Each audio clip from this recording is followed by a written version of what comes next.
বিয়েবাড়িতে গিয়ে সবাই কোরমা পোলাও খাই আর আমি খেলাম ক্রাশ, তাও আবার আমার ভাইয়ের বউয়ের বোনের উপর। কিভাবে তা না হয় গল্পে বলবো।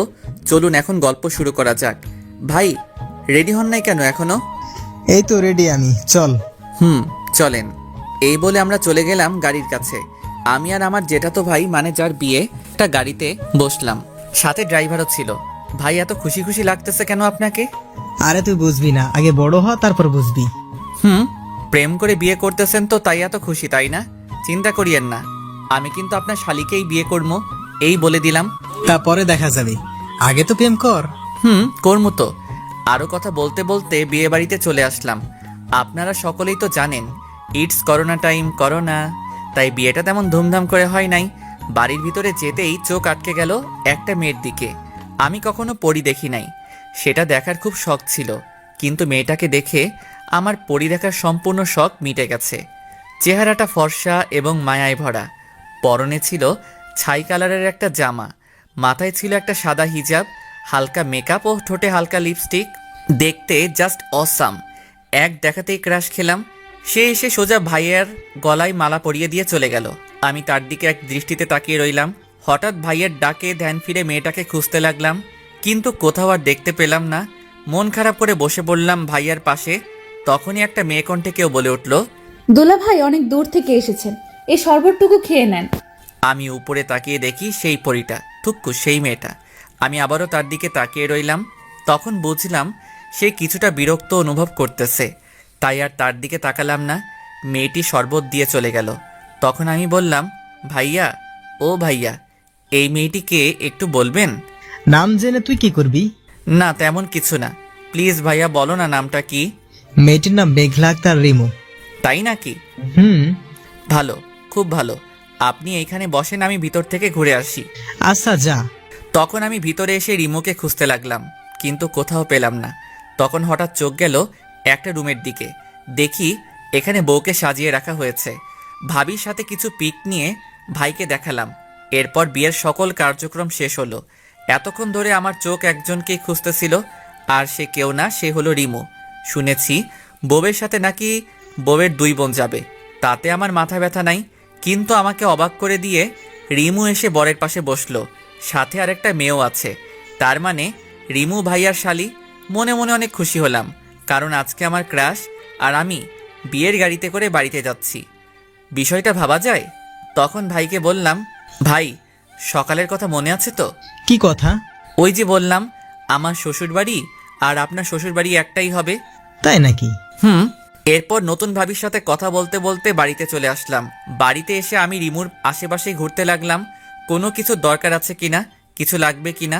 তখন রিমু আমাকে বলল, এই যে শুভ ভাইয়া, এদিকে একটু আসেন তো। জি বলুন, কি বলবেন? আপনার সমস্যাটা কি একটু শুনি। কই, কোনো সমস্যা নাই তো। আমার আবার কি সমস্যা হবে? যদি কোনো সমস্যাই না থাকে, তাহলে আপনি আমার আশেপাশে এত ঘোরাঘুরি করতেছেন কেন? আপনার কি খেয়ে দিয়ে আর কোনো কাজ নেই? আছে তো, আপনাকে দেখার কাজ। কি?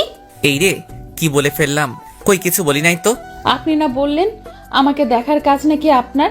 তো এই কাজটা আপনাকে দিল কে, বলুন তো দেখি। আরে বেআইন, এসব বাদ দেন তো। আর আপনার কিছু লাগলে আমাকে বলিয়েন। এখন আমি যাই। রিমুকে কোনো কথা না বলতে দিয়ে আমি সেখান থেকে চলে আসলাম। যাক বাবা, বড় বাঁচা বাঁচলাম, তা না হলে আজ বাবার মায়ের খেতে হতো আমার। তখন কে জানি পিছন থেকে বলে উঠলো, কিরে শুভ, তুই আবার কি গন্ডগোল করছিস, যার কারণে আমি তোকে মারবো? আমি পিছনে তাকিয়ে দেখি বাবা দাঁড়িয়ে আছে। কই, আমি আবার কি করলাম? তাহলে যে তুই বললি, যাক বাবা, বড় বাঁচান বাঁচলাম, তা না হলে আজ বাবার মার খেতে হতো আমার। ওটা কিছু না, তুমি কি আমাকে খুঁজতেছিলে নাকি? রিমু নাকি আমাদের গেমটা দেখার খুব শখ হয়েছে, তুই গিয়ে একটু ঘুরে আয় তো রিমুর সাথে। আমি যাবো? সত্যি? কেন, তুই কি যাবি না রিমুর সাথে? কি বলো বাবা, আমি কি তোমাকে একবারও বলছি আমি যাবো না? আমি গিয়ে রেডি হইতাছি, তুমি গিয়ে রিমুকে গিয়ে বলো রেডি হইতে। তাড়াতাড়ি রেডি হয়ে আয়। জি বাবা। এরপর আমি গিয়ে রেডি হয়ে গেলাম। কিছুক্ষণ পর আমি নিচে এসে দেখি রিমু বসে আছে, পরনে একটা খয়েরি কালারের লম্বা জামা, সাদা হিজাব, মুখে হালকা মেকআপ ও ঠোঁটে হালকা গোলাপি লিপস্টিক লাগানো। যা দেখে আমি আবার ক্রাশ খেয়েছি রিমুর উপর। আমি হাঁ করে তাকিয়ে আছি রিমুর দিকে। এটা দেখে ভাইয়া বলল, কিরে, তুই আর রিমু দেখি একই কালারের জামা পরছস? আরে ভুল করে মিস্টেক করেছি, আমি কি জানতাম সে খয়েরি কালারের জামা পরেছে? যদি জানতাম তাহলে কি আর খয়েরি কালারের পাঞ্জাবিটা পরতাম? তখন ভাই আমার কানের কাছে এসে বলল, যাই বলিস, তোকে কিন্তু আজকে অনেক সুন্দর লাগতেছে। রাস্তায় সাবধানে চলিস, আর কয়টা প্রপোজ পাস সেটা এসে আমাকে কিন্তু বলবি। আরে ভাইয়া তুমিও না। হইছি, আর লজ্জা পেতে হবে না। আচ্ছা, এই বলে আমি আর রিমু বেরিয়ে ঘুরতে বের হলাম। সেখানে এমন কিছু হবে যেটা আমি ভাবতেও পারি নাই। রিমু এমন কিছু করলো যেটা দেখে আমি অবাকের চরম মাত্রায় পৌঁছে গেছি। আমি আর রিমু রাস্তা দিয়ে হাঁটতেছিলাম, তখন হঠাৎ রিমু বলে উঠল, এই শুভ, একটু গাছটার পেছনে চলো তো। কেন? আগে চলো তো সেখানে। এরপর আমি আর রিমু একটা গাছের পিছনে গেলাম। তখন রিমু কাকে জানি কল করছে। তার কথাটা ছিল এই রকম, ওই রাজ, তুমি এখন কই আছো? কি বলো তা শুনতে পাচ্ছি না। ও আচ্ছা, তো তুমি কি এখন একা আছো নাকি তোমার সাথে আরো কোনো মেয়ে আছে? কি বলো তা শুনতে পাচ্ছি না। ও আচ্ছা, ভালো। এই বলে আমি আর রিমু চলে গেলাম একটু সামনে। সেখানে একটা ছেলে ও একটা মেয়ে রাস্তার পাশে বসে আছে।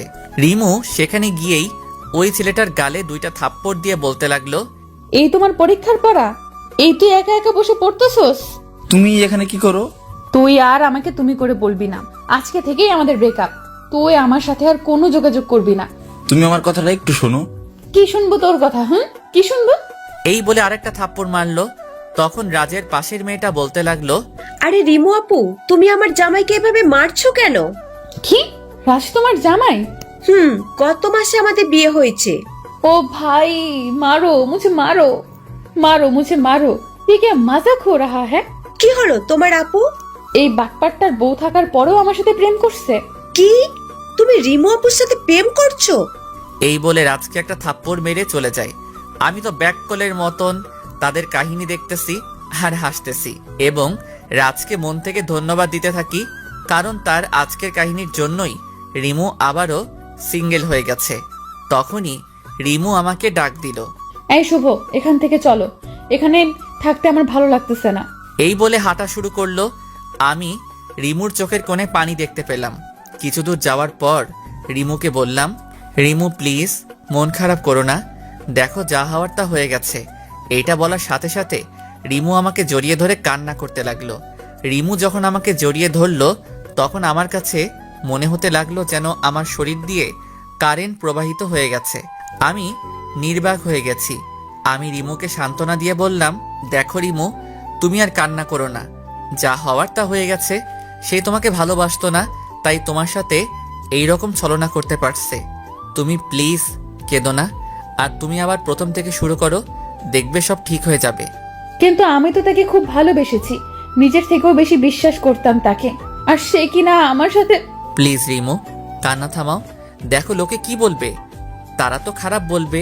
তাই বলছি এখন আপাতত ওই দিকটায় চলো, সেখানে গিয়ে না হয় কান্না করবে। এরপর আমি আর রিমু একটা খালি জায়গায় বসলাম। প্রায় 2 ঘন্টা কান্না করার পর তার কান্না থামলো। রিমু, তোমার হয়েছে, এবার তো বাড়িতে চলো, দেখো রাত 8টা বাজে। আচ্ছা চলো। এরপর আমি আর রিমু বাড়িতে চলে আসলাম। রিমুও কিছুটা স্বাভাবিক হয়েছে। এরপর রাতে খাবার খাওয়ার সময় হলো আরেক বিপত্তি। ভাইয়া আমাকে বলল, সুফ, তুই একটু রিমুকে ডেকে আনতো খাওয়ার জন্য। আচ্ছা ভাইয়া। এই বলে রিমুর ঘরের দিকে গেলাম রিমুকে ডাকার জন্য। যেই আমি রিমুর ঘরে ঢুকলাম তখন দেখলাম রিমু তার হাতে ব্লেড দিয়ে একটা আঁচড় দিছে এবং টপ টপ করে রক্ত পড়া শুরু হয়ে গেছে। আমি তাড়াহুড়ো করে আমার পকেট থেকে রুমাল বের করে রিমুর হাতে পেঁচিয়ে দিলাম যাতে একটু রক্ত পড়া কমে, কিন্তু রক্ত পড়া যেন বন্ধই হচ্ছে না। আমার সাদা রুমালটা রক্তে পুরোটা লাল হয়ে গেছে, আর এই দিকে রিমু কান্না করে যাচ্ছে। আমি রিমুকে ঠাস করে একটা থাপ্পড় মারলাম এবং বললাম, চুপ থাক, এখন এত কান্না কিসের? যে চলে গেছে সে তো গেছে, তার জন্য নিজের জীবন শেষ করা লাগবে নাকি? আমার কথা শুনে রিমু কিছুটা শান্ত হলো। এরপর আমি রিমুকে কোলে তুলে নিচে চলে গিয়ে ভাইয়াকে বললাম, ভাইয়া তাড়াতাড়ি গাড়ি বের করো, রিমুকে নিয়ে হাসপাতালে যেতে হবে। কেন, কি হয়েছে? আগে তুমি গাড়িটা বের করো। এরপর আমি আর ভাইয়া মিলে রিমুকে হাসপাতালে নিয়ে গেলাম। ওখানে যাওয়ার পর ডাক্তার রিমুর হাতে সেলাই করে। অনেকখানি কেটে গেছে হাতটা, তাই 5টা সেলাই দেয়, এরপর ব্যান্ডেজ করে দেয়। রাত 12টার দিকে আমরা বাড়ি চলে আসি। বাড়িতে আসার সাথে সাথে সবাই জিজ্ঞেস করতে থাকে কিভাবে কেটেছে। তখন আমি বললাম, আরে তেমন কিছু না, ব্লেড দিয়ে নখ কাটতে যাই তখন হাতটা কেটে যায়। কি রে তুই না? ভাইয়া আর কিছু বলতে না দিয়ে ভাবিকে নিয়ে ঘরে চলে যায়। ভাইয়াকে আজ ঘটে যাওয়া সকল কিছু বলে দিয়েছি, তাই ভাইয়া ভাবিকে নিয়ে যায়। কিছুক্ষণ পর ভাবি রিমুকে ভাত দিয়ে যায় খেতে। তারও তো আজ বাসর রাত, সেখানেও তো কিছু নিয়ম আছে, সেগুলো পূরণ করতে ভাবি চলে যায় বাসর ঘরে। তখন রিমু বলল, শুভ, আমার হাত তো কাটা, প্লিজ তুমি আমাকে একটু খাইয়ে দাও না প্লিজ। ওরে আল্লাহ, এই মেয়েকে নিয়ে আমি কি করব কিছুই বুঝতে পারতেছি না। সে নাকি আমার হাতে ভাত খাবে। আমি একটু বিরক্ত হইছি, কারণ এর আগে আমি কাউকে খাইয়ে দেই নাই, তাই তার থেকে বেশি হইছি কারণ আমার ক্রাশ আমার হাতে খেতে চাইছে। তাই তখন রিমু আমাকে ডাক দিল। এই শুভ, কি হলো, খাইয়ে দিবে না? দিচ্ছি। এরপর রিমুকে খাইয়ে দিতে লাগলাম। কিছুক্ষণ পর রিমুর খাওয়া শেষ হলো, তখন তাকে পানি খাইয়ে দিতে যাব। তখন দেখি সে তার ডান হাত দিয়ে পানি খাইতেছে। আরে রিমুর তো বাঁ হাত কেটেছিল, আর সে তো ডান হাত দিয়ে সহজেই খেতে পারত। তখন আমি কিছুটা রাগী কণ্ঠে রিমুকে বললাম, এটা কি হলো? কই, কি আবার হবে? তোমার ডান হাতটা তো ভালো, তাহলে তুমি আমার হাতে খেলে কেন? ও মা, তাই তো। এই বলে রিমু একটা হাসি দিল। রিমুর এই হাসি দেখে আমার সমস্ত রাগ চলে গেল। আমি তার হাসি দেখতে লাগলাম। রিমু এটা বুঝতে পেরে হাসিটা বন্ধ করে আমাকে বলল, কি দেখতেছেন এইভাবে? তোমার হাসিটাকে। শুধুই কি হাসি দেখতেছেন নাকি আরো কিছু দেখতেছেন? তোমাকেও দেখতেছি, কত সুন্দর তুমি, সুন্দর তোমার এই হাসিটা, যেটা দেখে 1000 বছর কাটিয়ে দিতে পারবো আমি। তাই নাকি? এই রে, এটা কি বললাম আমি? সে যদি এখন কিছু মনে করে তাহলে তো প্রেম করার আগেই আমার ব্রেকআপ নিশ্চিত। মনে মনে বললাম। কি হলো, চুপ করে আছেন কেন? এটা বাদ দেন, আগে বলেন আপনি আমার হাতে খাবার খেলেন কেন? আপনার হাত তো ঠিকই আছে। আসলে আমার না নিজের হাতে খেতে একদমই ভালো লাগতেছিল না, তাই আমি আপনার হাতে খেলাম। প্লিজ রাগ করিয়েন না, কাল থেকে তো আর খাবো না। কেন খাবে না? বারে, কালকে তো আমরা চলে যাব, তাহলে খাবো কিভাবে? হো, তাই তো। আর যদি আপনি চান তাহলে কিন্তু সকালের নাস্তা ও দুপুরের খাবার খেতে পারবো আপনার হাতে। সত্যি? 100% সত্যি। তো এত আপনি আপনি করতেছেন কেন? আমরা তো ফ্রেন্ড হতে পারি, তাই না? আপনি চাইলে আরো কিছু হতে পারি। কি হলো বলেন, আমরা কি ফ্রেন্ড হতে পারি না? অবশ্যই। তাহলে নো, আপনি অনলি তুই। আচ্ছা। এই বলে আমি প্লেট রাখতে উঠতে যাব, তখনই ভাবি এসে রিমুকে ঠাস ঠাস করে 2টা থাপ্পড় মেরে রিমুকে জড়িয়ে ধরে কান্না করতে লাগলো। এই, তোকে কে বলছিল হাত কাটতে? যদি শুভ না দেখতো তখন কি হতো তুই বল? তোর যদি কিছু হতো তাহলে তোর দুলাভাই কি করে আমাদের বাড়িতে মুখ দেখাতো? কি রে, চুপ করে আছিস কেন বল? আপু সরি রে, আসলে আমি তাকে খুব বেশি ভালোবেসেছিলাম, কিন্তু সে তো আমাকে খুব বড় একটা ধোকা দিল। আমি কখনো ভাবতেই পারি নাই সে আমাকে এইভাবে ধোকা দিবে। তাই বলে কি তোকে মরতে হবে? তখন আমার মাথা একটুও কাজ করতেছিল না, তাই এরকম একটা ভুল পদক্ষেপ নিয়েছি। ভাবি, যেটা হয়ে গেছে সেটাকে নিয়ে আর কথা বলে কি হবে? বাদ দেন তো। আর আপনি কি এখন ভাইয়ার কাছে যান। আর আজকে আপনাদের জীবনের সুখের দিন, এই দিনে কি কেউ কান্না করে? আর এমনিতে এখন রাত প্রায় 1:30 বাজতে চললো, কাল সকালে আবার উঠতে হবে তো। আচ্ছা যাচ্ছি। এরপর ভাবি চলে গেল, কিন্তু রিমু কান্না করেই যাচ্ছে, যেটা আমার মোটেও সহ্য হচ্ছে না। তাই আমি আবার রিমুর পাশে গিয়ে বসলাম এবং বলতে শুরু করলাম, এই তুমি এইভাবে কান্না করতেছো কেন? যা হওয়ার হয়ে গেছে, তুমি এখন ঘুমাও। আমার ঘুম আসছে না।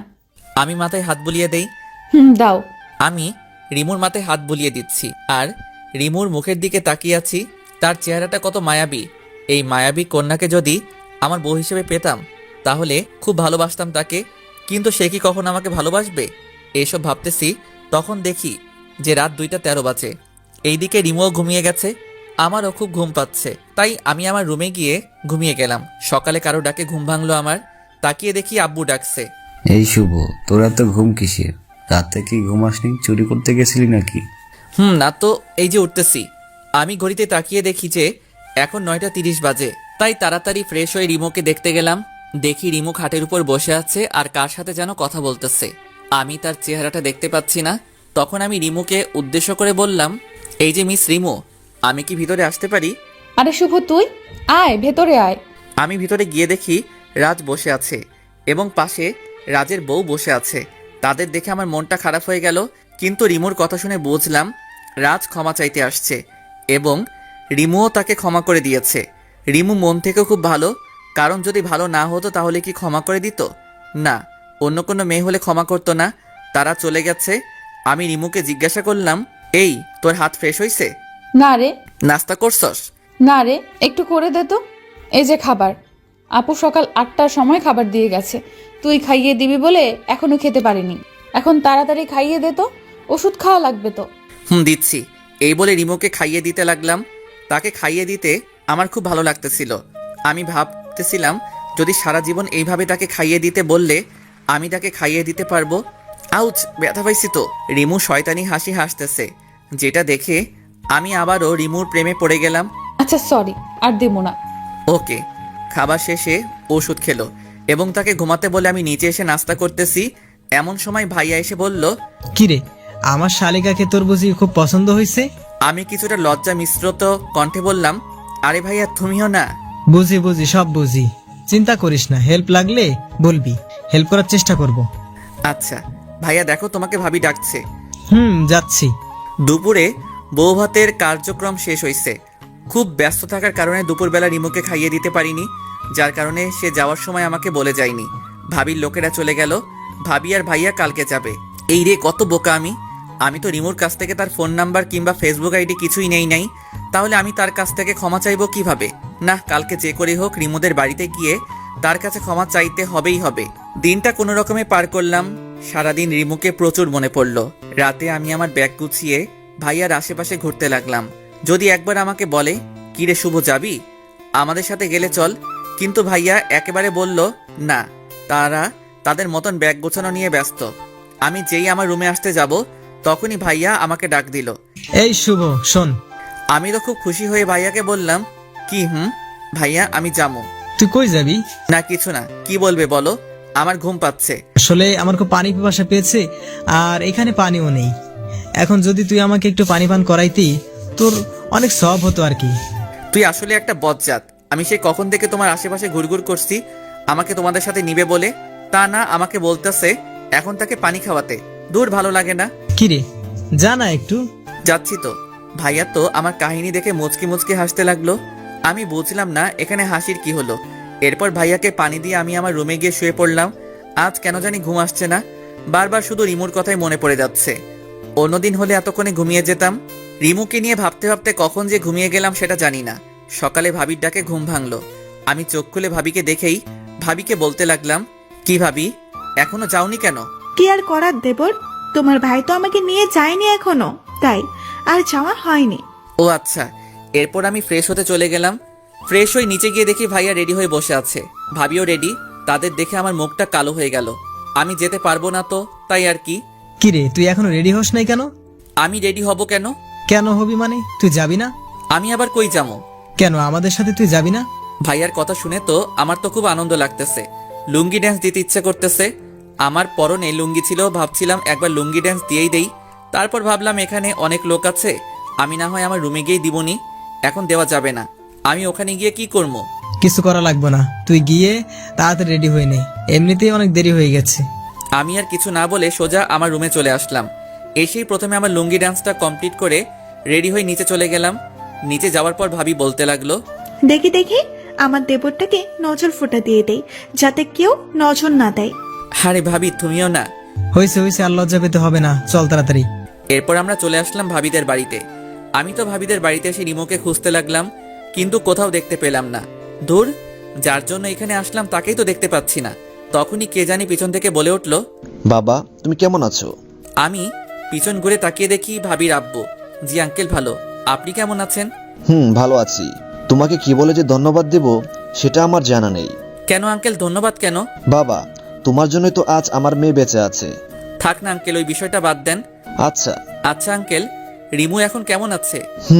আগের থেকে অনেক সুস্থ আছে, কিন্তু কিন্তু কি আঙ্কেল? আসলে বাবা, রিমু আসার পর থেকে কারোর সাথে কথা বলে নাই, এবং কালকে থেকে আজ পর্যন্ত কিছুই খায় নাই। কি বলেন আঙ্কেল, এখনো খাই নাই? আচ্ছা আঙ্কেল, একটা প্লেটে খাবার এনে দেন, আমি গিয়ে ওকে খাইয়ে দিচ্ছি। এরপর আঙ্কেল খাবার এনে দিয়ে রিমুর রুমে নিয়ে গেল। আমি আঙ্কেলকে চলে যেতে বললাম, তাই আঙ্কেলও চলে গেল। এরপর আমি রিমুকে উদ্দেশ্য করে বলতে লাগলাম, কিরে ঘরে আসতে দিবি? রিমু আমার দিকে তাকিয়ে আবার অন্যদিকে মুখ ঘুরিয়ে নিয়ে বলল, কেন এসেছেন এখানে? আমি রিমুর কাছে এসে হাঁটু গেড়ে বসে আমার কান ধরে বললাম, এই দিকে তাকাও। আমি সরি, আর হবে না। হয়েছে হয়েছে, আর কানে ধরতে হবে না, যাও, ক্ষমা করে দিয়েছি। তুই নাকি আজকে কিছুই খাস নাই, আর কালকেও নাকি কিছুই খাস নাই। আমি খাবার খাইয়ে দিতে দিতে বলতে লাগলাম, দেখ, যা হওয়ার তা হয়ে গেছে, এখন মন খারাপ করে কি হবে? তুই যদি এমন করস তোর বাবা মাও তো কষ্ট পাবে, তাই না? নিশ্চুপ হয়ে খাচ্ছে আর আমার কথায় মাথা নাড়াচ্ছে। খাবার শেষে আমি রিমোকে বললাম, এইবার আমি আর তোকে খাইয়ে দিতে পারবো না। 2 দিন পর তো তোর জামাইয়ের বাড়িতে যাবি, তখন যদি সে জানতে পারে আমি তোকে খাইয়ে দিছি, তখন সে তো আমাকে মেরে ফেলবে। রিমু কিছুই বলল না, শুধু একটু জোরপূর্বক হাসি দিল। আমি রিমুর রুম থেকে চলে আসলাম। বিকেলবেলা ছাদে দোলনায় বসে আছি। ছাদটা খুব সুন্দর করে সাজানো আছে, এক পাশে ফুল গাছ দিয়ে ভরপুর আর অন্য পাশে কিছু সবজি গাছ লাগানো, আর এই পাশে একটা দোলনা আছে আর চেয়ার রাখার জায়গা আছে। এখানে বসে আড্ডা দিতে খুব মজা হয় বলে মনে হইতেছে। এইসব ভাবতেছি, ঠিক তখনই রিমু আমার পাশে এসে বসলো এবং বলল, কিরে, কি ভাবিস? কিছু না। একটা কথা বলি? বলো। সত্যি কথা বলবি কিন্তু। বলো, কি বলবো? রিমু এমন কিছু বললো যা আমি ভাবতেও পারি নাই। তুই কি কারোর সাথে রিলেশন করস? করি না তো, কিন্তু কেন? এমনি। আচ্ছা, কাউকে পছন্দ করস? সত্যি বলবো নাকি মিথ্যা বলবো? তুই সত্যি বলবি। করি, বাট সে করে কিনা জানি না। তাই বুঝি। তো মেয়েটা কে শুনি? জোর করে একটা হাসি দিয়ে বলল কথাটা। তুই চিনস? আমি চিনি। নাম কি তার? বলবো না। কেন বলবি না? দেখি আমি তোদের মিট করাতে পারি কিনা। আমি জানি তুই পারবি না, সো বলে কোনো লাভ নেই। ওকে, বলিস না। তুই তো আমাকে ফ্রেন্ড মনে করিস না। থাক তুই, আমি গেলাম। একদমই কথাগুলো বলে ছাদ থেকে নামতে যাবে, তখনই আমি তাকে ডাক দিয়ে বললাম, মেয়েটার নাম বলতে পারি এক শর্তে। কি শর্ত? প্রথমত আমাকে ভুল বুঝবি না, আর আমাদের বন্ধুত্বটা কিন্তু থাকবে। ঠিক আছে, এবার নাম বল। মেয়েটার নাম হচ্ছে রিমো, মানে তুই। কি? সত্যি, আমি তোকে খুব খুব খুব ভালোবাসি, আর জানি তুই আমাকে ভালোবাসতে পারবি না, কারণ তুই অন্য একজনকে ভালোবাসোস। তাই এখন প্লিজ আমাদের বন্ধুত্বটা নষ্ট করে দিস না। কথাগুলো আমি একদমই বললাম নিচের দিকে তাকিয়ে। রিমু কিছুক্ষণ চুপ থেকে বলল, কখনো কষ্ট দিবি না তো? আমার জীবন থাকতে না, আর তোমাকে তো আমি আমার শরীরেরই একটা অংশ মনে করি, তো আমি কিভাবে তোমাকে কষ্ট দিব? নিজের শরীরকে কি কেউ ইচ্ছে করে কষ্ট দেয় নাকি? তুই প্রমিস কর কখনো ছেড়ে যাবি না আমায়। কথা দিলাম। তুই এবার আমারে প্রপোজ কর। করতে পারবো না। কেন করব? আমার লগে প্রেম করবা, মাগার তুমি আমারে প্রপোজ করবা না, এটা হইব নাকি? তাই বুঝি? তাই। এখন তাড়াতাড়ি আমারে প্রপোজ কর, তা না হলে আমি গেলাম। আচ্ছা বাবা, করতেছি। তো ফুল কই? ফুল ছাড়া কেমনে করবা? ফুলও লাগবো? লাগবে। দাঁড়াও, ব্যবস্থা করতেছি। এরপরে আমি পকেট থেকে একটা কাগজ বের করলাম, সেটা দিয়ে কাগজের একটা শাপলা ফুল বানিয়ে রিমুর সামনে হাঁটু গেড়ে বসে বলতে লাগলাম, আমি জানি না কিভাবে ভালোবাসাতে হয়, কারণ আমি কখনো কাউকে আমার জীবনসঙ্গী হিসেবে ভালোবাসিনি। আমি ভালোবাসতে চাই তোমাকে, আমি খুশি রাখতে চাই তোমাকে সব সময়। তুমি রাগ করলে তোমার রাগ ভাঙাতে চাই আমি হতে চাই আমার তোমার মনের মতো। Because I love you Rimu, I really really really and really love you. Do you love me Rimu? I do, and I love you too Shubho. এই বলে আমার হাত থেকে ফুলটা নিল এবং বলল, প্লিজ কখনো ছেড়ে যেও না আমাকে, কখনো যাবো না। রিমু তখন আমাকে জড়িয়ে ধরলো। তখন আমার মনে হচ্ছিল আমার শরীর দিয়ে যেন কারেন্ট বয়ে যাচ্ছে। সে এক অন্যরকম ফিলিংস। এই তুমি কি করছো? ছাড়ো আমাকে, কেউ দেখে ফেলবে তো। দেখলে দেখুক, তাতে আমার কি। তখনই কেউ একজন পেছন থেকে হাতে তালি দিয়ে উঠল। তখন রিমু আমাকে ছেড়ে দিল। পিছনে তাকিয়ে দেখি কেউ একজন দাঁড়িয়ে আছে। এরপর ভালো করে তাকিয়ে দেখি এ তো ভাইয়া, তার মানে ভাইয়া আমাদের দেখেছে। তখন ভাইয়া বলল, বাহ বাহ বাহ, খুব ভালো। আমার ভাই দেখি 5G। রিমুর সাথে দেখা হতে হতেই রিলেশন শুরু করে দিয়েছে। না ভাইয়া, আসলে রাখ তোর ভাই, আমি তো ভাবছিলাম তুই মজা করছিলি, এখন তো দেখি সত্যি সত্যি তুই রিমুর সাথে প্রেম করতেছস। আসলে জিজু হয়েছে কি, আর তুমি কেমন মেয়ে, তোমাকে প্রপোজ করার সাথে সাথে কি তোমার অ্যাকসেপ্ট করতে হবে? কিছুদিন তাকে ঘোরাবা, এরপরে না হয় রিলেশন শুরু করতা। এইটা বলে ভাইয়া হাসতে শুরু করলো। আমি তো পুরাই ভেবাচাকা খেয়ে গেছি। ভাইয়া এটা বলে কি? তার মানে কি ভাইয়া আমাদের মেনে নিয়েছে? রিমু জানো, তোমার বোনের পিছনে আমি 6 মাস ঘুরেছি, এরপর সে আমার সাথে রিলেশন শুরু করেছে। আর তুমি? এই ভাইয়া আমাকে মেনে নিছে দেখে তোর সমস্যা হইতেছে কি? যাও, তুমি গিয়া ভাবির কাছে থাকো, আর আমি আমার পরিটাকে নিয়ে থাকি। যাও তো এখান থেকে। রিমু তো লজ্জায় লাল হইয়া যাইতেছে। এরপর ভাইয়াকে এক প্রকার জোর করে ঘরে পাঠিয়ে দিলাম আর রিমুকে আবার জড়িয়ে ধরলাম। এইভাবে দিনগুলি যেতে লাগলো। দেখতে দেখতে 6 মাস কেটে গেল আমাদের রিলেশনের। এর মাঝে ঝগড়া, ঘুরতে যাওয়া, একে অপরকে খাইয়ে দেওয়া তো ছিলই।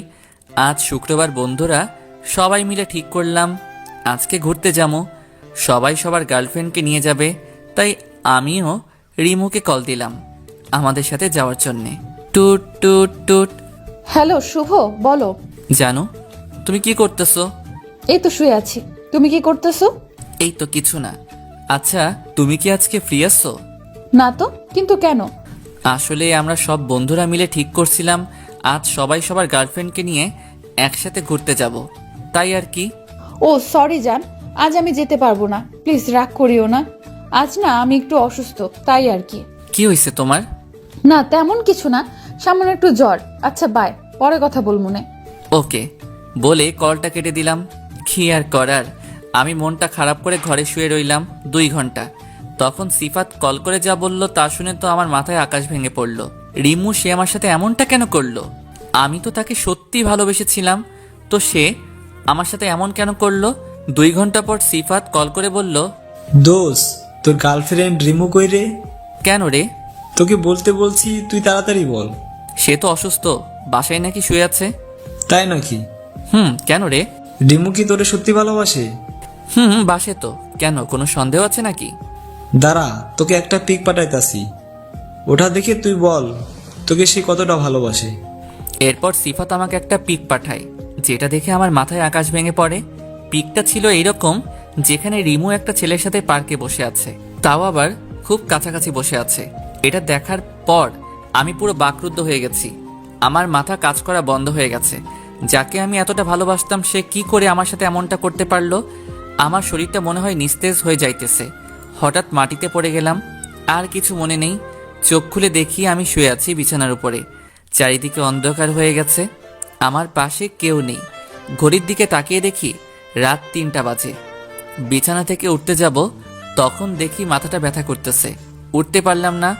পাশে মোবাইলটা রাখা, মোবাইলটা হাতে নিয়ে দেখি রিমু আমাকে 50টা কল দিয়েছে। রিমুর নামটা আমার ফোনের স্ক্রিনে দেখে আমার রাগটা আরও বেশি বেড়ে গেল। আমি তো তার সাথে ছলনা করিনি, সে আমার সাথে কেন করলো এমনটা? সে যদি আমাকে ভালো নাই বাসে তাহলে আমাকে বলে দিত। সে আমাকে ভালোবাসে না, তাহলে এমন ছলনা করলো কেন? না, আর না, এই মেয়েকে আমি আর ভালোবাসবো না। এইসব চিন্তা করতেছি আর তখন মাথা ব্যথা আরও বেড়ে গেল। আমি আবারও জ্ঞান হারিয়ে ফেললাম। আমি চোখ খুলে দেখি আমার পাশে মা বসে আছে। চারিদিকে তাকিয়ে দেখি ভাইয়া, ভাবি এবং তাদের পাশে রিমো দাঁড়িয়ে আছে, আর তার চোখগুলো ফোলা দেখা যাচ্ছে, হয়তো রাতে কেঁদেছে। সে কান্না করবে কেন এটা আমি বুঝলাম না। তখন আম্মু বলে উঠল, কিরে বাবা, এখন তুই কেমন আছিস? এই তো ভালো।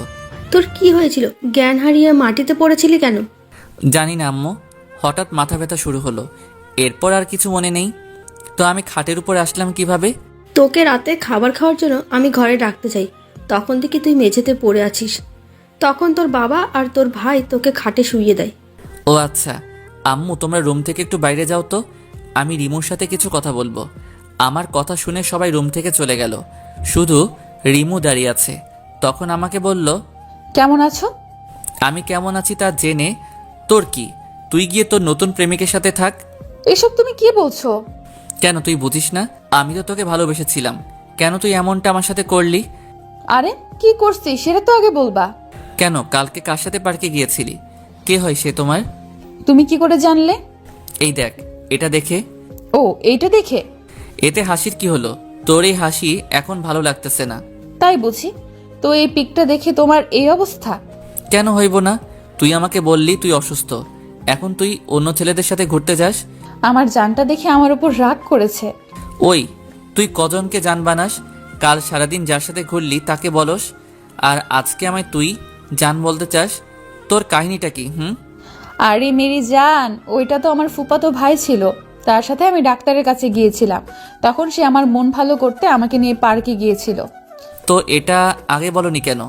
আমি কি জানতাম এত কিছু হয়ে যাবে যে? আচ্ছা কান ধরছি, আর হবে না। প্লিজ কখনো ছেড়ে যেও না, আমি তোমাকে ছাড়া বাঁচতে পারবো না। হ্যাঁ তা তো দেখলামই আজকে। I love you Rimu, I really really really love you. I love you too. বলে রিমু আমাকে জড়িয়ে ধরলো। হঠাৎ ঠাস করে আওয়াজ হলো। দেখি রিমুর গালটা লাল হয়ে আছে। কে মেরেছে দেখার জন্য তাকাতেই যাকে দেখলাম তাকে দেখার জন্য আমি মোটেও প্রস্তুত ছিলাম না। তাকে দেখার পর মনে হলো আমি যেন ভূত দেখছি। এ তো ভাবি। আসলে ভাবি আমার আর রিমুর রিলেশনের কথা কিছুই জানতো না। তাকে দেখে আমরা দুইজনই একে অপরকে ছাড়িয়ে নিলাম। তখন রিমু বলল, আপু তুমি এইখানে?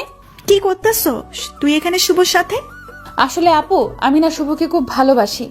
আমি তাকে ছাড়া বাঁচবো না। প্লিজ আপু এমন কিছু করো না যাতে আমার শুভ আলাদা হয়ে যায়। প্লিজ আপু। শুভ, রিমু যা বলছে তা কি সত্যি? হ্যাঁ ভাবি, রিমু যা বলছে সব সত্যি। আমিও রিমুকে খুব ভালোবাসি। আমিও তাকে ছাড়া বাঁচবো না। প্লিজ ভাবি এমন কিছু করো না যাতে আমরা আলাদা হয়ে যাই প্লিজ। কতদিন থেকে তোমরা রিলেশন করতেছো? ভাবি প্রায় 6 মাস। তো তুই আজ মাথা ঘুরে পড়ে গেছিলি কেন? রিমু কি তোকে কিছু বলেছিল নাকি? না মানে আসলে ভাবি, আসলে আমি সন্দেহ করেছিলাম রিমুকে নিয়ে। আমি মনে করেছিলাম রিমু আমার সাথে ছলনা করতেছে। তাই এই বিষয় নিয়ে অতিরিক্ত টেনশন হচ্ছিল আমার, যার ফলে মাথায় খুব চাপ পড়ে এবং মাথা ঘুরে পড়ে যায়। তো এখন কিসের সন্দেহ আছে? না ভাবি কোনো সন্দেহ নেই। আপু রিমুকে চুপ করিয়ে দিয়ে ভাবি আবার বলল, রিমু তুই চুপ থাক, আমি আগে শুভর সাথে কথা বলি, এরপর তোর সাথে কথা বলতেছি। আচ্ছা আপু। শুভ, তোমাদের রিলেশনের কথা ঘরে কে কে জানে? ভাবি শুধু ভাইয়া জানে, আর কেউ না। কি তোমার ভাই তোমাদের ব্যাপারটা জানে অথচ আমাকে কিছুই বলে নাই? আজ তার একদিন কি আমার একদিন। আরে ভাবি রাগ করো কেন?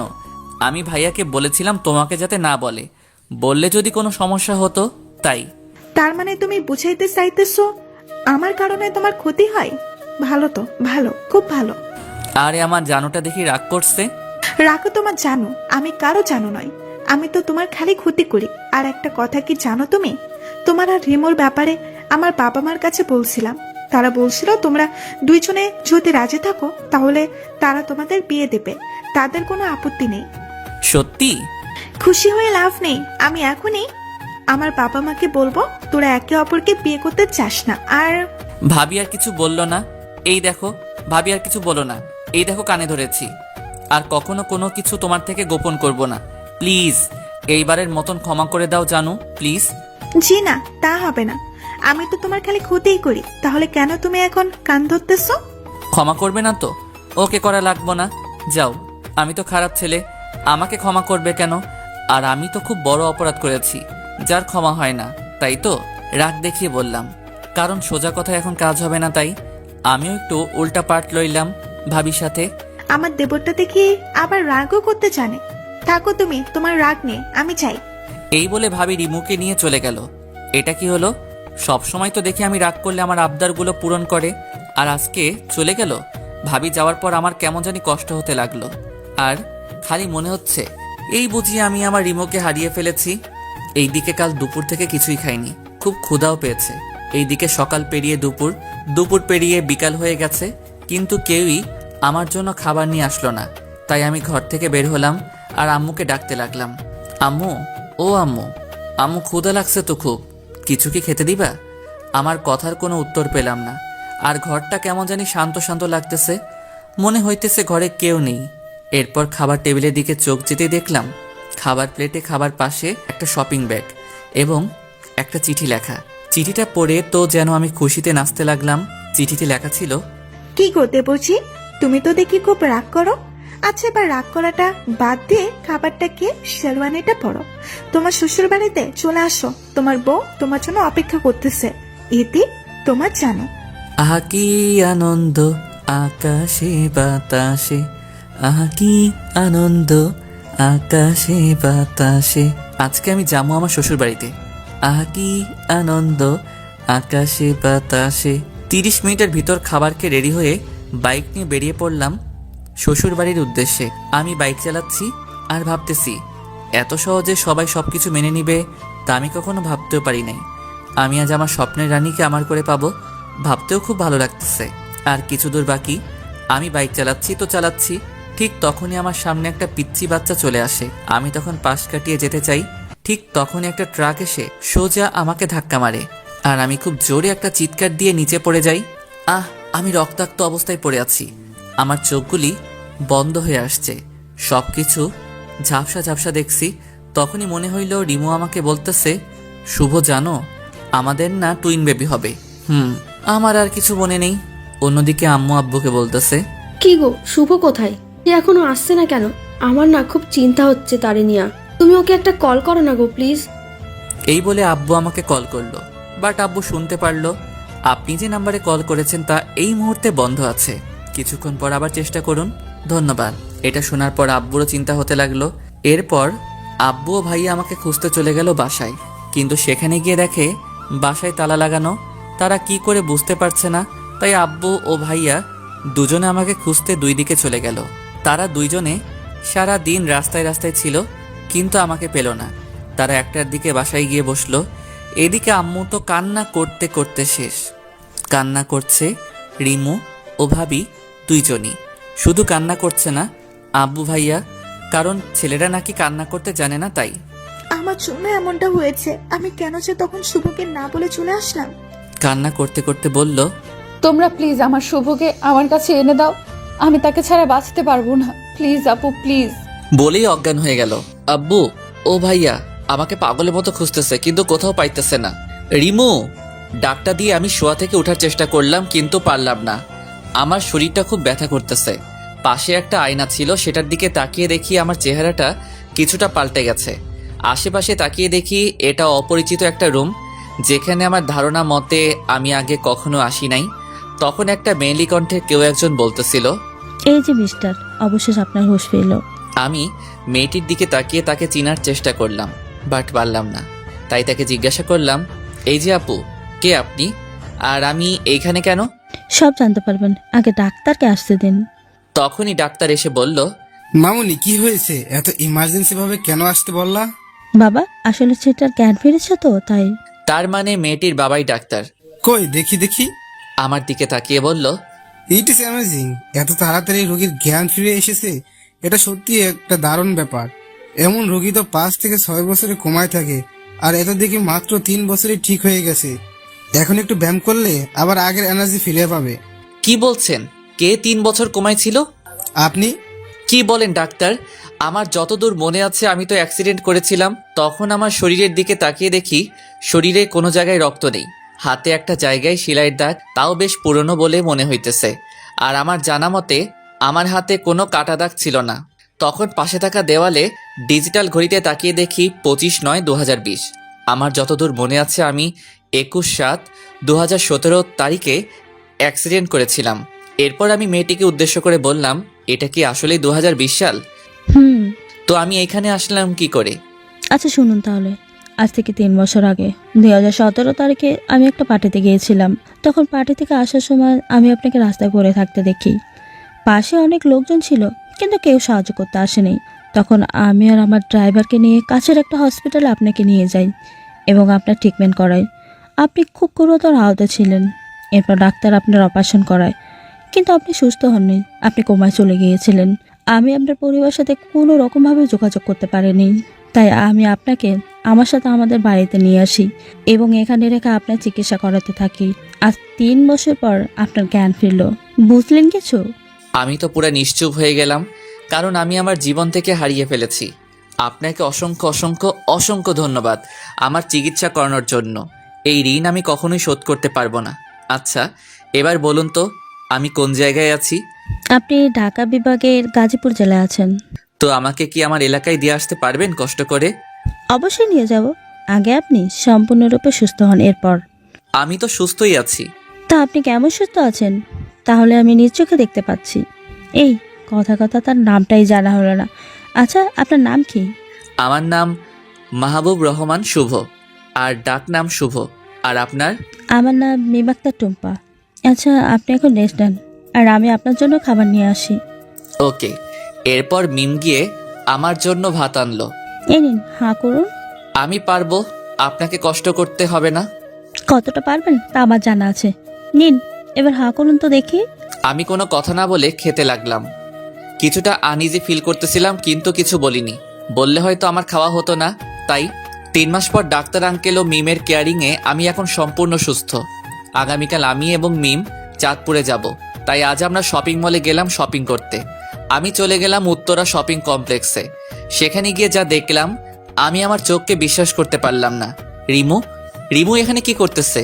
আর ছেলেটাকে, তাও আবার একসাথে হাঁটতেছে। আমার কথা শুনে মিম আমাকে বলল, এই যে শুভ, তুই এখানে রিমিকে কোথায় দেখছিস? সে তো থাকে চাঁদপুর, তাই না? আমি মিমকে হাতের ইশারায় রিমুকে দেখালাম আর বললাম, ওই দেখো রিমু। আর এই ছেলেটাকে তো আমি চিনি না। মিম রিমুর দিকে চলে গেল, কিন্তু এই তাকে আর পেল না। এরপর আমি আর মিম মিলে সারা শপিং মলে রিমুকে খুঁজলাম, কিন্তু কোথাও পেলাম না। হঠাৎ আমার চোখ রাস্তার দিকে গিয়ে পড়ল। তখন দেখলাম ছেলেটি রিমুর হাত ধরে রাস্তা পার হচ্ছে। আমার বুঝতে আর বাকি রইল না ছেলেটি রিমুর কি হয়। আমি দৌড়ে রিমুর কাছে গেলাম, কিন্তু তাকে আর পেলাম না। তারা গাড়ি নিয়ে চলে গেছে।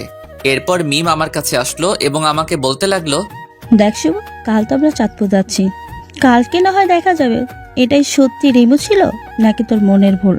আচ্ছা চলো এখন কিছু শপিং করি। চল। এরপর আমরা শপিং করতে গেলাম। আমার শপিং এর প্রতি কোনো মন নেই, শুধু একটাই কথা মাথায় ঘুরপাক খাচ্ছে, আর সেটা হলো রিমুকে নিয়ে। রিমু সত্যি বিয়ে করে ফেলেছে, নাকি এটা আমার মনের ভুল, নাকি অন্য কোনো সম্পর্ক আছে রিমুর সাথে ওই ছেলেটার? কি রে শুভ, তুই এত কি ভাবছিস? মিমের কথায় আমার ঘোর কাটলো। কই কিচ্ছু না তো। কিছু না হলেই ভালো। এই তো শপিং করা শেষ হয়েছে। এই তো প্রায় শেষ। কেন বলতো? না মানে মাথাটা খুব ব্যথা করতেছে তো, তাই আর কি। কি, তোর মাথা ব্যথা করতেছে? আর তুই আমাকে বলতেছিস কেন? এখন বললাম তো। তো বাসায় চল, আমি টিপো দেব মনে। চল। একটুবার বাসায় চলে আসলাম। এরপর আমি শুয়ে রইলাম ঘুমানোর জন্য। বারবার শুধু রিমুর কথাই আমার মনে পড়তেছে। কখন যে ঘুমিয়ে গেলাম তা আর খেয়াল নেই। সকালবেলা মিমের ডাকে ঘুম ভাঙে, তাই আমি উঠে ফ্রেশ হয়ে রেডি হয়ে গেলাম। এরপর আমি আর মিম গাড়ি নিয়ে চলে গেলাম চাঁদপুরের উদ্দেশ্যে। দীর্ঘ 6 ঘন্টা পর আমরা এসে পড়লাম আমার চিরচেনা শহর চাঁদপুরে। এখানে প্রায় সবকিছুই পরিবর্তন হয়েছে। এখন আমি দাঁড়িয়ে আছি আমাদের বাড়ির সামনে। তখনই রিমু ঘর থেকে বের হলো। আমাকে দেখে চিৎকার দিয়ে বলতে লাগলো, শুভ, তুমি এসেছো? এসেই আমাকে জড়িয়ে ধরলো আর বলতে লাগলো, শুভ, তুমি কেমন আছো? এতদিন কই ছিলা তুমি?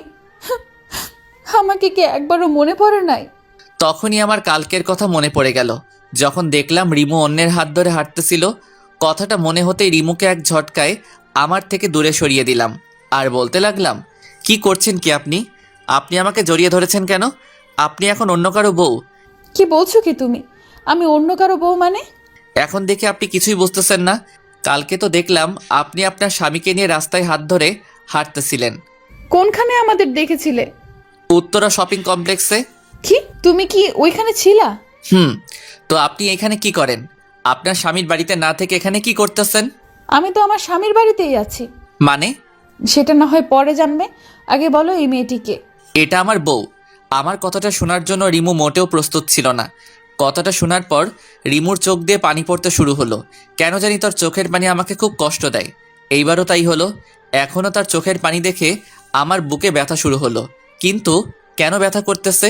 সে তো এখন আমার না, অন্য কারো হয়ে গেছে। তো আমার এমনটা লাগছে কেন? কিরে শুভ, তুই কই চলে গেছিলি?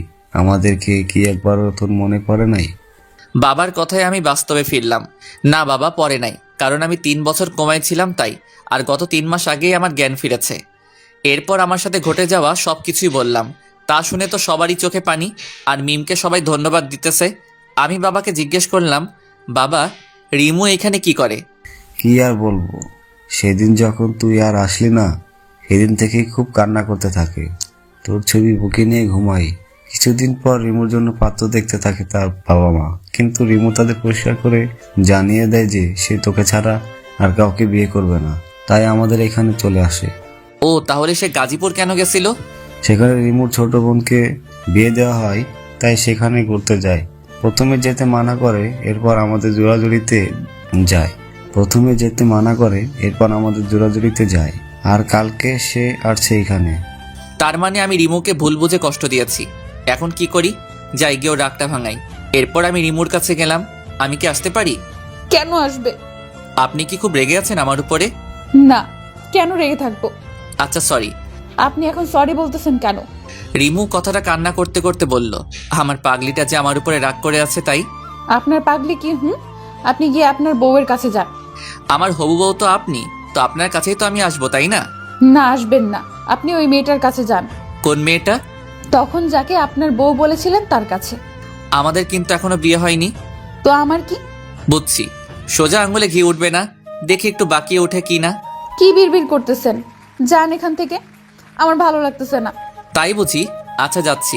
ভাবছিলাম আপনাকে বিয়ে করে আপনাদের দুই বোনকে একসাথে রাখবো, কিন্তু আপনি তা চান না। ওকে, মিম কিন্তু দেখতে সুন্দর আছে, টানা 3 বছর আমার সেবা করছে, সেও হয়তো আমাকে ভালোবাসে। তাকে যদি আমি বিয়ের প্রস্তাব দেই হয়তো সে না করবে না।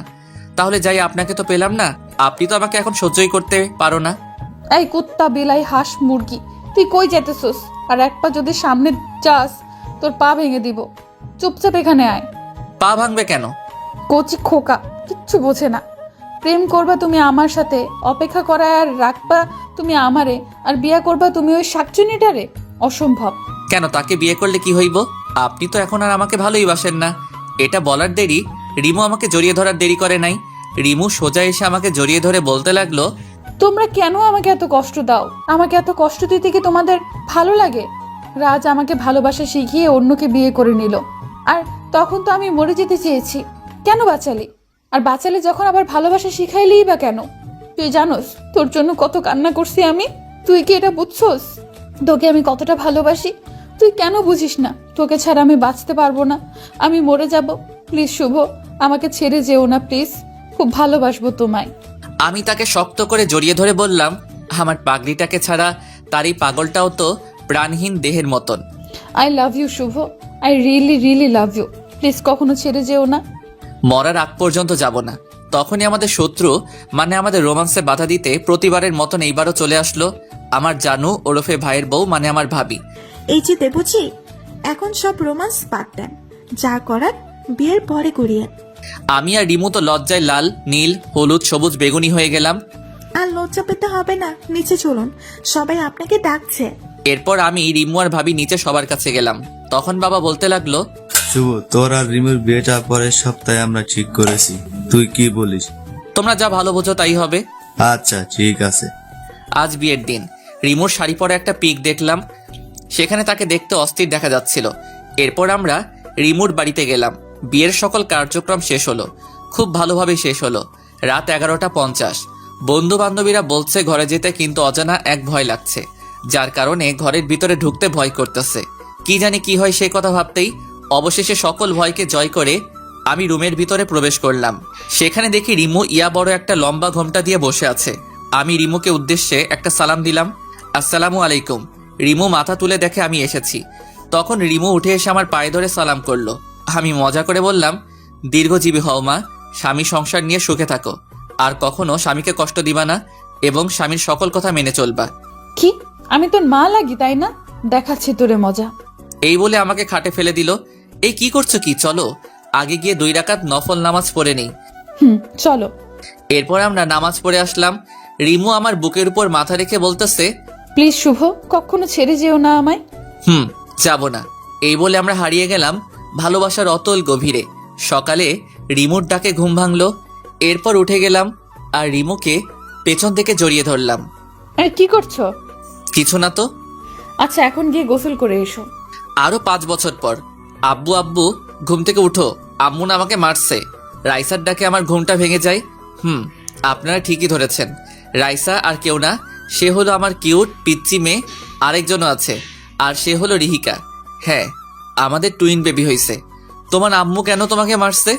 আব্বু ও না চুলি করে চকলেট খাইছে, আর আম্মু হলে মারছে, তুমিও মারো। এইদিকে আসো রাইসা প্রিন্সেস, আমার কাছে এসো। এরপর রাইসা আমার কাছে আসলো। রাইসা আমার কাছে আসে, আমি তার 2 গালে 2টা পাপ্পি দিয়ে রিহিকাকে বললাম, এবার খুশি তো রিহিকা মামুনি? বাবা তুমি পচা, তুমি শুধু ওকে আদর করো, আমার করো না।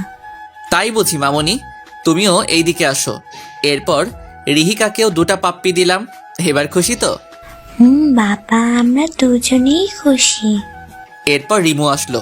এখানে বাবা মেয়েরা মিলে কি করা হচ্ছে? বাবা আম্মু এসেছে, তাকেও একটু বকে দাও। তাই নাকি? এরপর আমি রিমুকে যা করলাম তার আপনাদের না জানলেও চলবে, বাকিটা না হয় আমার মধ্যেই থাকুক। বোঝেনি তো আপনারা, ব্যক্তিগত বলতে কিছু আছে তো নাকি? গল্পটা কেমন হলো প্লিজ জানাবেন। আর যারা পরবর্তী পার্ট গল্প পেতে আমাদের চ্যানেলটি সাবস্ক্রাইব করে পাশে থাকা বেল আইকনটি বাজিয়ে দিন। সবাই ভালো থাকবেন, সুস্থ থাকবেন। দেখা হবে পরের গল্পে। আল্লাহ হাফেজ। বিয়েবাড়িতে গিয়ে সবাই কোরমা পোলাও খাই আর আমি খেলাম ক্রাশ, তাও আবার আমার ভাইয়ের বউয়ের বোনের উপর। কিভাবে তা না হয় গল্পে বলবো। চলুন এখন গল্প শুরু করা যাক। ভাই রেডি হন নাই কেন এখনো? এই তো রেডি আমি, চল। চলেন। এই বলে আমরা চলে গেলাম গাড়ির কাছে। আমি আর আমার জেঠাতো ভাই মানে যার বিয়ে, একটা গাড়িতে বসলাম, সাথে ড্রাইভারও ছিল। ভাই এত খুশি খুশি লাগতেছে কেন আপনাকে? আরে তুই বুঝবি না, আগে বড় হ তারপর বুঝবি। প্রেম করে বিয়ে করতেছেন তো তাই এত খুশি, তাই না? চিন্তা করিয়েন না, আমি কিন্তু আপনার শালিকেই বিয়ে করবো, এই বলে দিলাম। তারপরে দেখা যাবে, আগে তো প্রেম কর। করমু তো। আরও কথা বলতে বলতে বিয়ে বাড়িতে চলে আসলাম। আপনারা সকলেই তো জানেন ইটস করোনা টাইম, করোনা, তাই বিয়েটা তেমন ধুমধাম করে হয় নাই। বাড়ির ভিতরে যেতেই চোখ আটকে গেল একটা মেয়ের দিকে। আমি কখনো পরি দেখি নাই, সেটা দেখার খুব শখ ছিল, কিন্তু মেয়েটাকে দেখে আমার পরি দেখার সম্পূর্ণ শখ মিটে গেছে। চেহারাটা ফর্সা এবং মায়ায় ভরা, পরনে ছিল ছাই কালারের একটা জামা, মাথায় ছিল একটা সাদা হিজাব, হালকা মেকআপ ও ঠোঁটে হালকা লিপস্টিক। দেখতে জাস্ট অসাম। এক দেখাতেই ক্রাশ খেলাম। সে এসে সোজা ভাইয়ের গলায় মালা পরিয়ে দিয়ে চলে গেল। আমি তার দিকে এক দৃষ্টিতে তাকিয়ে রইলাম। হঠাৎ ভাইয়ের ডাকে ধ্যান ফিরে মেয়েটাকে খুঁজতে লাগলাম, কিন্তু কোথাও আর দেখতে পেলাম না। মন খারাপ করে বসে পড়লাম ভাইয়ার পাশে। তখনই একটা মেয়ে কণ্ঠে কেউ বলে উঠল, দুলা ভাই অনেক দূর থেকে এসেছেন, এই শরবতটুকু খেয়ে নেন। আমি উপরে তাকিয়ে দেখি সেই পরীটা, থুক্কু সেই মেয়েটা। আমি আবারও তার দিকে তাকিয়ে রইলাম। তখন বুঝলাম সে কিছুটা বিরক্ত অনুভব করতেছে, তাই আর তার দিকে তাকালাম না। মেয়েটি শরবত দিয়ে চলে গেল। তখন আমি বললাম, ভাইয়া, ও ভাইয়া, এই মেয়েটিকে একটু বলবেন? নাম জেনে তুই কি করবি? না তেমন কিছু না, প্লিজ ভাইয়া বলো না নামটা কি। মেয়েটির নাম মেঘলা আক্তার রিমু। তাই নাকি? ভালো, খুব ভালো। আপনি এইখানে বসেন, আমি ভিতর থেকে ঘুরে আসি। আচ্ছা যা। তখন আমি ভিতরে এসে রিমুকে খুঁজতে লাগলাম, কিন্তু কোথাও পেলাম না। তখন হঠাৎ চোখ গেল একটা রুমের দিকে। দেখি এখানে বউকে সাজিয়ে রাখা হয়েছে। ভাবির সাথে কিছু পিক নিয়ে ভাইকে দেখালাম। এরপর বিয়ের সকল কার্যক্রম শেষ হলো। এতক্ষণ ধরে আমার চোখ একজনকেই খুঁজতেছিল, আর সে কেউ না, সে হলো রিমু। শুনেছি বউয়ের সাথে নাকি বউয়ের 2 বোন যাবে, তাতে আমার মাথা ব্যথা নাই। কিন্তু আমাকে অবাক করে দিয়ে রিমু এসে বরের পাশে বসলো, সাথে আরেকটা মেয়েও আছে। তার মানে রিমু ভাইয়ার শালি। মনে মনে অনেক খুশি হলাম, কারণ আজকে আমার ক্রাশ আর আমি বিয়ের গাড়িতে করে বাড়িতে যাচ্ছি। বিষয়টা ভাবা যায়। তখন ভাইকে বললাম, ভাই সকালের কথা মনে আছে তো? কি কথা? ওই যে বললাম আমার শ্বশুরবাড়ি আর আপনার শ্বশুরবাড়ি একটাই হবে। তাই নাকি? এরপর নতুন ভাবির সাথে কথা বলতে বলতে বাড়িতে চলে আসলাম। বাড়িতে এসে আমি রিমুর আশেপাশে ঘুরতে লাগলাম, কোনো কিছু দরকার আছে কিনা, কিছু লাগবে কিনা। তখন রিমু আমাকে বলল, এই যে শুভ ভাইয়া, এদিকে একটু আসেন তো। জি বলুন, কি বলবেন? আপনার সমস্যাটা কি একটু শুনি। কই কোনো সমস্যা নাই তো, আমার আবার কি সমস্যা হবে? যদি কোনো সমস্যাই না থাকে তাহলে আপনি আমার আশেপাশে এত ঘোরাঘুরি করতেছেন কেন? আপনার কি খেয়ে দিয়ে আর কোনো কাজ নেই? আছে তো, আপনাকে দেখার কাজ। কি? এই রে, কি বলে ফেললাম? কই কিছু বলি নাই তো। আপনি না বললেন আমাকে দেখার কাজ নাকি আপনার? তো এই কাজটা আপনাকে দিল কে বলুন তো দেখি। আরে বেআইন, এসব বাদ দেন তো। আর আপনার কিছু লাগলে আমাকে বলিয়েন। এখন আমি যাই। রিমুকে কোনো কথা না বলতে দিয়ে আমি সেখান থেকে চলে আসলাম। যাক বাবা, বড় বাঁচা বাঁচলাম, তা না হলে আজ বাবার মায়ের খেতে হতো আমার। তখন কে জানি পিছন থেকে বলে উঠল, কিরে শুভ, তুই আবার কি গন্ডগোল করছিস যার কারণে আমি তোকে মারবো? আমি পিছনে তাকিয়ে দেখি বাবা দাঁড়িয়ে আছে। কই আমি আবার কি কি কি কি- কি করলাম? তাহলে যে তুই বললি, যাক বাবা বড় বাঁচান বাঁচলাম, তা না হলে আজ বাবার মার খেতে হতো আমার। ওটা কিছু না, তুমি কি আমাকে খুঁজতেছিলে নাকি? রিমু নাকি আমাদের গেমটা দেখার খুব শখ হয়েছে, তুই গিয়ে একটু ঘুরে আয় তো রিমুর সাথে। আমি যাবো? সত্যি? কেন, তুই কি যাবি না রিমুর সাথে? কি বলো বাবা, আমি কি তোমাকে একবারও বলছি আমি যাবো না? আমি গিয়ে রেডি হইতাছি, তুমি গিয়ে রিমুকে গিয়ে বলো রেডি হইতে। তাড়াতাড়ি রেডি হয়ে আয়। জি বাবা। এরপর আমি গিয়ে রেডি হয়ে গেলাম। কিছুক্ষণ পর আমি নিচে এসে দেখি রিমু বসে আছে, পরনে একটা খয়েরি কালারের লম্বা জামা, সাদা হিজাব, মুখে হালকা মেকআপ ও ঠোঁটে হালকা গোলাপি লিপস্টিক লাগানো। যা দেখে আমি আবার ক্রাশ খেয়েছি রিমুর উপর। আমি হাঁ করে তাকিয়ে আছি রিমুর দিকে। এটা দেখে ভাইয়া বলল, খিরে, তুই আর রিমু দেখি একই কালারের জামা পরছস। আরে ভুল করে মিস্টেক করেছি। আমি কি জানতাম সে খয়েরি কালারের জামা পরেছে? যদি জানতাম তাহলে কি আর খয়েরি কালারের পাঞ্জাবিটা পরতাম? তখন ভাই আমার কানের কাছে এসে বলল, যাই বলিস, তোকে কিন্তু আজকে অনেক সুন্দর লাগতেছে। রাস্তায় সাবধানে চলিস, আর কয়টা প্রপোজ পাস সেটা এসে আমাকে কিন্তু বলবি। আরে ভাইয়া তুমিও না। হইছে, আর লজ্জা পেতে হবে না। আচ্ছা, এই বলে আমি আর রিমু বেরিয়ে ঘুরতে বের হলাম। সেখানে এমন কিছু হবে যেটা আমি ভাবতেও পারি নাই। রিমু এমন কিছু করলো যেটা দেখে আমি অবাকের চরম মাত্রায় পৌঁছে গেছি। আমি আর রিমু রাস্তা দিয়ে হাঁটতেছিলাম, তখন হঠাৎ রিমু বলে উঠল, এই শুভ, একটু গাছটার পেছনে চলো তো। কেন? আগে চলো তো সেখানে। এরপর আমি আর রিমু একটা গাছের পিছনে গেলাম। তখন রিমু কাকে জানি কল করছে। তার কথাটা ছিল এই রকম, ওই রাজ, তুমি এখন কই আছো? কি বলো তা শুনতে পাচ্ছি না। ও আচ্ছা, তো তুমি কি এখন একা আছো নাকি তোমার সাথে আরো কোনো মেয়ে আছে? কি বলো তা শুনতে পাচ্ছি না। ও আচ্ছা, ভালো। এই বলে আমি আর রিমু চলে গেলাম একটু সামনে। সেখানে একটা ছেলে ও একটা মেয়ে রাস্তার পাশে বসে আছে। রিমু সেখানে গিয়েই ওই ছেলেটার গালে 2টা থাপ্পড় দিয়ে বলতে লাগলো, এই তোমার পরীক্ষার পড়া? এই তুই একা একা বসে পড়তেছস? তুমি এখানে কি করো? তুই আর আমাকে তুমি করে বলবি না। আজকে থেকেই আমাদের ব্রেকআপ। তুই আমার সাথে আর কোনো যোগাযোগ করবি না। তুমি আমার কথাটা একটু শোনো। কি শুনবো তোর কথা? কি শুনবো? এই বলে আরেকটা থাপ্পড় মারলো। তখন রাজের পাশের মেয়েটা বলতে লাগলো, আরে রিমু আপু, তুমি আমার জামাইকে এভাবে মারছো কেন? কি? রাজ তোমার জামাই? গত মাসে আমাদের বিয়ে হয়েছে। ओ भाई, मारो मुझे, मारो मारो मुझे, मारो। ये क्या मजाक हो रहा है? কি হলো তোমার আপু? এই বাটপারটার বউ থাকার পরেও আমার সাথে প্রেম করছে। কি? তুমি রিমু আপুর সাথে প্রেম করছো? এই বলে রাজকে একটা থাপ্পড় মেরে চলে যায়।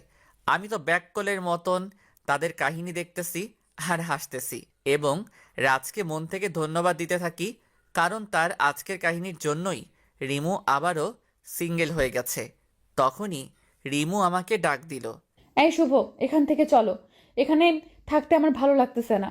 এই বলে হাঁটা শুরু করলো। আমি রিমুর চোখের কোণে পানি দেখতে পেলাম। কিছু দূর যাওয়ার পর রিমুকে বললাম, রিমু প্লিজ মন খারাপ করো না, দেখো যা হওয়ার তা হয়ে গেছে। এইটা বলার সাথে সাথে রিমু আমাকে জড়িয়ে ধরে কান্না করতে লাগলো। রিমু যখন আমাকে জড়িয়ে ধরলো তখন আমার কাছে মনে হতে লাগলো যেন আমার শরীর দিয়ে কারেন্ট প্রবাহিত হয়ে গেছে। আমি নির্বাক হয়ে গেছি। আমি রিমুকে সান্ত্বনা দিয়ে বললাম, দেখো রিমু, তুমি আর কান্না করো না, যা হওয়ার তা হয়ে গেছে। সে তোমাকে ভালোবাসতো না, তাই তোমার সাথে এই রকম ছলনা করতে পারছে। তুমি প্লিজ কেঁদো না, আর তুমি আবার প্রথম থেকে শুরু করো, দেখবে সব ঠিক হয়ে যাবে। কিন্তু আমি তো তাকে খুব ভালোবেসেছি, নিজের থেকেও বেশি বিশ্বাস করতাম তাকে, আর সে কিনা আমার সাথে। প্লিজ রিমু, কান্না থামাও। দেখো লোকে কি বলবে, তারা তো খারাপ বলবে, তাই বলছি এখন আপাতত ওই দিকটায় চলো, সেখানে গিয়ে না হয় কান্না করবে। এরপর আমি আর রিমু একটা খালি জায়গায় বসলাম। প্রায় 2 ঘন্টা কান্না করার পর তার কান্না থামলো। রিমু, তোমার হয়েছে, এবার তো বাড়িতে চলো, দেখো রাত 8টা বাজে। আচ্ছা চলো। এরপর আমি আর রিমু বাড়িতে চলে আসলাম। রিমুও কিছুটা স্বাভাবিক হয়েছে। এরপর রাতে খাবার খাওয়ার সময় হলো আরেক বিপত্তি। ভাইয়া আমাকে বলল, সুফ, তুই একটি রিমুকে ডেকে আনতো খাওয়ার জন্য। আচ্ছা ভাইয়া। এই বলে রিমুর ঘরের দিকে গেলাম রিমুকে ডাকার জন্য। যেই আমি রিমুর ঘরে ঢুকলাম তখন দেখলাম রিমু তার হাতে ব্লেড দিয়ে একটা আঁচড় দিছে এবং টপ টপ করে রক্ত পড়া শুরু হয়ে গেছে। আমি তাড়াহুড়ো করে আমার পকেট থেকে রুমাল বের করে রিমুর হাতে পেঁচিয়ে দিলাম যাতে একটু রক্ত পড়া কমে, কিন্তু রক্ত পড়া যেন বন্ধই হচ্ছে না। আমার সাদা রুমালটা রক্তে পুরোটা লাল হয়ে গেছে, আর এই দিকে রিমু কান্না করে যাচ্ছে। আমি রিমুকে ঠাস করে একটা থাপ্পড় মারলাম এবং বললাম, চুপ থাক, এখন এত কান্না কিসের? যে চলে গেছে সে তো গেছে, তার জন্য নিজের জীবন শেষ করা লাগবে নাকি? আমার কথা শুনে রিমু কিছুটা শান্ত হলো। এরপর আমি রিমুকে কোলে তুলে নিচে চলে গিয়ে ভাইয়াকে বললাম, ভাইয়া তাড়াতাড়ি গাড়ি বের করো, রিমুকে নিয়ে হাসপাতালে যেতে হবে। কেন, কি হয়েছে? আগে তুমি গাড়িটা বের করো। এরপর আমি আর ভাইয়া মিলে রিমুকে হাসপাতালে নিয়ে গেলাম। ওখানে যাওয়ার পর ডাক্তার রিমুর হাতে সেলাই করে। অনেকখানি কেটে গেছে হাতটা। তাই 5টা সেলাই দেয়, এরপর ব্যান্ডেজ করে দেয়। রাত 12টার দিকে আমরা বাড়ি চলে আসি। বাড়িতে আসার সাথে সাথে সবাই জিজ্ঞেস করতে থাকে কিভাবে কেটেছে। তখন আমি বললাম, আরে তেমন কিছু না, ব্লেড দিয়ে নখ কাটতে যাই, তখন হাতটা কেটে যায়। কিরে তুই না